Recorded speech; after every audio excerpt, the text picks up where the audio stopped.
controversy, releasing a new web video highlighting GOP lawmakers and their response to Trump doubling down on his attacks on Judge Gonzalo Curiel. Here to talk about this and more, Jason Johnson, politics editor for TheRoot.com, and Joseph Borelli, co-chair of the Donald Trump New York campaign. Welcome to both of you. Good morning, Carol. Good morning. So, Jason, why is the Republican leadership surprised, especially the House Speaker Paul Ryan? This is what Mr. Trump said back on May 28th. But I have a judge who is a hater of Donald Trump, a hater. He's a hater. His name is Gonzalo Curiel. The judge, who happens to be, we believe, Mexican, which is great. I think that's fine. You know what? I think the Mexicans are going to end up loving Donald Trump when I give all these jobs. Okay, so Jason, Paul Ryan endorsed Mr. Trump 6 days later. The day after that endorsement, Ryan said he completely disagrees with that line of thinking. Well, because Ryan is kind of a coward. And let's be honest, Carol, I mean, most of his behavior in this regard, he attempted to bring Trump to heel, and then he backs off on it. And a lot of politicians have been engaging in this behavior. But here's the larger issue here. The Republican Party understands at a very basic level that what Donald Trump is saying is going to hurt them with voters. And you can't, in one hand, say, I'm great for jobs, and then go about the process of attacking people of color and saying they're not qualified for jobs. I think the only jobs that Trump has come up with for Latinos are at the Republican National Committee, where all of the Hispanic outreach people have left and other people have been hired. He is costing people jobs, and he's threatening the very core of his campaign. So that's why Republicans are concerned. It's not because he's a racist, because you've got plenty of people, Republicans and Democrats, who are racist, who've been elected president of the United States. This is about votes, not racism. Okay, so going back to the racist question, though, because Donald Trump, Joseph, would say he's not racist. But there is a case against Trump University in New York, too. 4 judges have decided the Attorney General has a solid case, and the case against Trump U can go forward. Those associate judges' names are Angela Mazzarelli, Diane Renwick, David Sachs, and Carla Moskowitz. Why isn't Mr. Trump maligning those judges? Right. I have no idea. And I just want to point out that I don't believe everyone in the Republican Party is racist, and I disagree with that statement. And I didn't say that. But look, lump me into the list of Republican elected officials who disavows the comments that Donald Trump made in this case. And if he has problems with judges on the case, if he has problems with the judges in New York, there are fair ways to criticize and express that you believe there's some partiality on behalf of people bringing the actions without going after the judge's race. I think it would be fair to maybe say, since we mentioned the judges here in New York, it would be fair to say that the Attorney General of New York is part of the Hillary Clinton leadership team.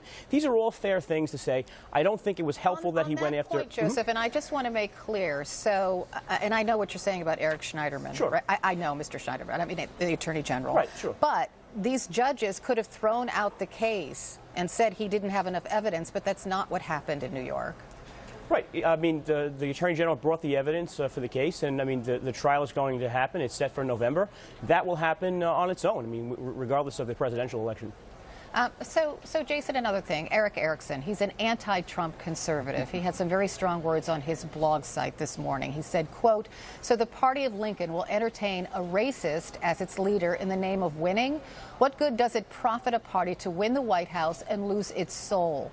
Because the odds are the party will not win the White House and will forfeit future victories as it sees Hispanic voters, black voters, and a solid number of evangelicals flee the party of racists." That's harsh, Jason. See, here's the thing, though, Carol, and I've been saying this, as a nonpartisan independent voter, he keeps going back to the election. That's what this is for the Republican Party, because he's saying, what profit does it to win the White House and lose your soul, because he thinks that Trump won't win the White House. If you had more Republicans who believed that Trump would win the White House, you'd have a lot more people who were perfectly okay with his behavior. You only get to win the White House once. You get to keep it for 8 years. I don't think these people would have that much of a problem, but they've looked at the numbers in Ohio and Pennsylvania and Florida and Michigan, and they know that Trump is not only not going to win, but he's probably going to cost them down ballot races. So we really need to be honest about why some Republicans are concerned here. If they thought Trump would win, they'd find a way to accept his behavior. Well, Joseph, let me ask you this question in light of what Eric Erickson wrote, because you don't agree what Mr. Trump said about this, about Judge Curiel either. Sure. So do you feel like you sold your soul to support Donald Trump, No. as Eric Erickson suggests? No, I think people like Eric Erickson and people sort of in this conservative intelligentsia need to realize that the voters of the Republican Party are really reacting this year against this establishment, against the broader establishment of both parties. So if anything, the voters are driving the party and not the conservative movement per se. I think it's tough for people like Eric Erickson to digest that, but he's going to have to. And I get what you're saying, Joseph, but still, you're disavowing what Mr. Trump says about Judge Curiel. Do you think it's racist? I don't know. I don't know. There's Of certainly course some, you know. Look, You there's know what certainly it some, is, there's or you certainly wouldn't disavow there are it. Why are certainly you some disavowing undertones. it then? There are certainly some undertones there. You have to admit. But that's the problem. See, this is a week that could have been good for Donald Trump. He got Paul Ryan's endorsement. We had this damning IG Inspector General report. This could have been a good week for Donald Trump, and I have to shake my head because he says these things, and instead of the Sunday morning talk shows talking about those positive things for him, they're talking about these comments. But still, Joseph, and I'll ask you one more time. If you say there are racist undertones, that's really disturbing in a presidential candidate, isn't it? Would this make you think about not supporting Donald Trump in the future? No, I think Donald Trump is still a far better candidate than Hillary Clinton, and I think, as we see in the polls, a lot of the voters think that too. But again, there's nothing wrong with shaking your head and saying that this person needs to change some of the rhetoric. That's fine. Jason Johnson, Joseph Borelli, thanks to both of you. Thank you, Carol. Still to come in the news.